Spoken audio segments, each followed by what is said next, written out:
So we spoke a lot about money, but let's think on granting. Let's think on money. Let's think on career or job. Let's also think on awards, because accolades and compliments also matter. So like the opportunity for granting. If I have an organization, how should I look at that? The opportunity. Let's just stop there. Yes, sir, yes. If I run an organization, the opportunity on granting comes about. How am I supposed to go about this in building my organization and stay on the mission and focus of my organization and see this as an opportunity to engage in? So my answer is twofold. Um, Theoretically, from this standpoint, if you're trying to just pursue a grant, it's doing the research on it. What's the purpose? If you have the nonprofit status already, you apply for it, whoopity whoop. Right? That's the simple process of it.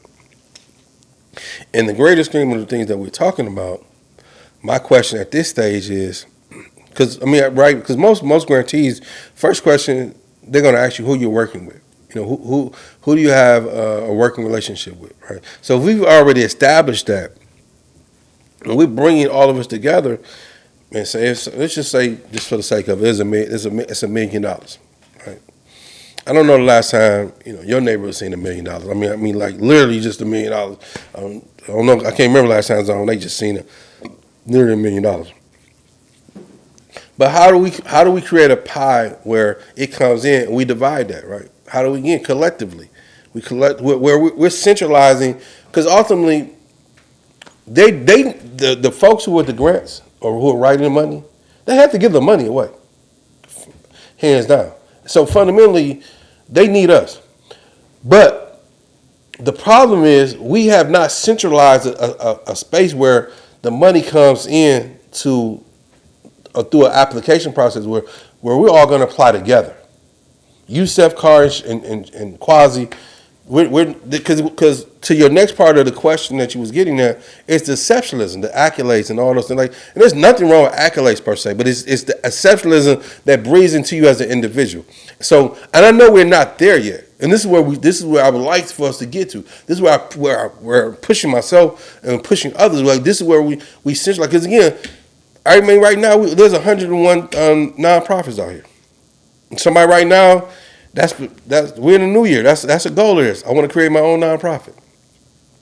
So again, business wise, why can't I come up under, like, again, Detroit is different, and just theoretically, I just don't. You could create as a conglomerate, but then create another component to it. But that requires me to trust you. That requires for you to trust me. That requires us to have a real authentic relationship with each other. That requires us to really dig deep down and have conversations that we don't do. We have surface relationships. And so until we address those things, we'll always be creating these small little big fishes in the neighborhoods, and then people seeing you like, oh shit, I want to do what Kari doing. And there's nothing wrong with that. And then all of a sudden they pop up and you be like, damn. Like, little homie, he did it, but it feels a certain type of way because you're like, why didn't he come to me? Why didn't we do? Because ultimately, again, this is where the competition comes in. Because now our resources are split. Now the people are divided. How do I support Kari, and how do I support Yusuf? It's easy. It's been done. But with people being human in their mentality and the support being split, again, goes back to likes. No one's functioning from values. They're functioning from personalities. A person like Kari, because he's younger, he may look he looks a little different. He has less gray hair. He's a better rapper. He doesn't cuss as much. I mean, all type of shit goes into this dynamics or whatnot. But these are some of the things that we have to anticipate. And again, we're not there yet. But we have to figure out how to, because ultimately people say, well, I don't see y'all working together, right? Well, and there's some truth there, but then also like with you and I, some people know how close we are, others don't know how close we are. So again, how do we develop that? And not to say like we have to relinquish our own entity, our own identity, but create a umbrella for our own entity, our own identities to coexist under the umbrella. So if we need to go out, be our own individual selves, we're up under one mission. And you just spoke on granting, but let's speak more direct to personal, job and career. How should a person be looking at job and career as an opportunity right now? As let's just stop there, and then we'll go to entrepreneurship next. You know, I mean, as a black person, you should be asking yourself, this job or this career that I'm getting, not only how it serves me, how does it serve my family, how does it serve my community? I mean, those are literally the steps that we have to take, right?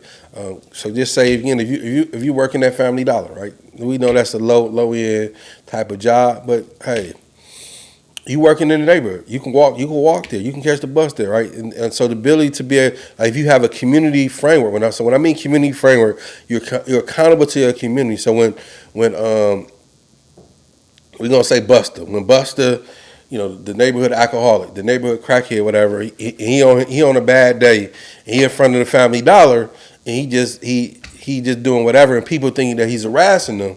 You can come out and you realize, oh, that's man, don't worry about it. I got him.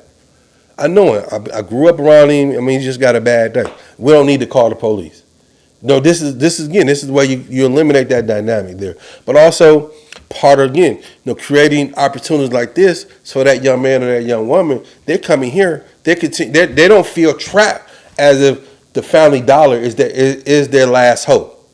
Is their only ability to rise above. Coming here and meeting new people. Coming here that's one reason like I share so much of what I do, because it gives hope to other people. It tells to opportunity. Like I've been to prison.